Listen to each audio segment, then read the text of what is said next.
সুপ্রিয় দর্শকবৃন্দ, আসসালামু আলাইকুম। গ্রাম বাংলা চ্যানেল থেকে আমি আবার হাজির হয়ে গেলাম। তো আপনারা জানেন যে গ্রামের শীতকালে যে মৌসুমটা, এটা প্রত্যেকের মনে একটা দাগ কাটার মতো।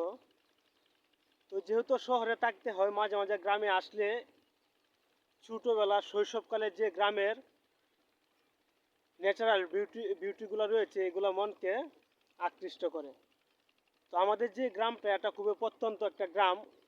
ওই গ্রামে রয়েছে অনেক প্রাকৃতিক সৌন্দর্য, যা যে কারো মনকে আকৃষ্ট করবে। আপনারা অবশ্যই দেখতেই পারতেছেন যে নদীর ওই পার এবং ওই পার, দুই পারের মধ্যবর্তী একটা বাঁশের সাঁকো রয়েছে। ওই সাঁকো দিয়ে আমাদের গ্রামের মানুষেরা কৃষিকাজ করে থাকে।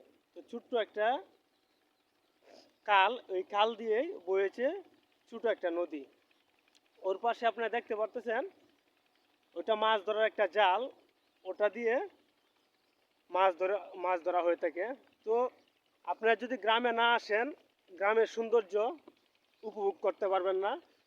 গ্রামের সৌন্দর্য উপভোগ করতে হলে গ্রামে আসতে হবে। তাহলে দেখতে পারবেন যে বাংলাদেশ বলে একটা রাষ্ট্র রয়েছে, সেই রাষ্ট্রের সৌন্দর্য কতটুকু।